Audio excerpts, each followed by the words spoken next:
ఎంత హైజీన్ గా ఉండాలి అనేది దీన్ని బట్టి మనం పరిశుభ్రత, హైజీన్ అంటే ఎంత పరిశుభ్రంగా ఉండాలి అనేది అన్నమాట. పీరియడ్స్ టైంలో అక్కడ పంపించొద్దు ఇక్కడ పంపించొద్దు అనేది పెట్టకండి. పడుకొనివ్వండి, సరైన నిద్ర ఇవ్వండి, బయట పనులు చేసుకొనివ్వండి. అవి ఇవి టచ్ చేయకండి. అది తినొద్దు, ఇది తినొద్దు, లేదంటే ఒక మూల కూర్చోండి. ఒకే దగ్గర పడి ఉండాలని మిస్కన్సెప్షన్ ఉండొద్దు. ఇంకా పెద్దవాళ్ళు పిల్లల్ని కూడా కూర్చోబెట్టి చెప్పండి. సింటమ్స్ అనేది pink colour, orange colour, grey colour, ఈ 3 కలర్స్ లో మీకు ఎవరైనా ప్రాబ్లం ఉంటే కంపల్సరీ వెళ్ళి చెకప్ చేయించుకోండి.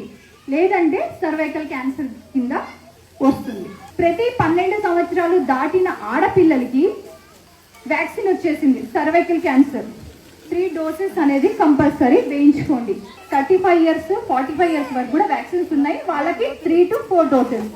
అప్పుడు మీకు సర్వైకల్ క్యాన్సర్ అనేది రాదు. జంక్ ఫుడ్ ఇవన్నీ తింటున్నారు పిల్లలు. వాటి వల్ల హార్మోన్ ఇంబ్యాలెన్స్ అయ్యి పిల్లలు 11-12 ఇయర్స్కే మెచ్యూర్ అయిపోతున్నారు. బ్యాక్టీరియల్ ఇన్ఫెక్షన్స్, పీసీఓడి ప్రాబ్లమ్స్ వస్తాయి.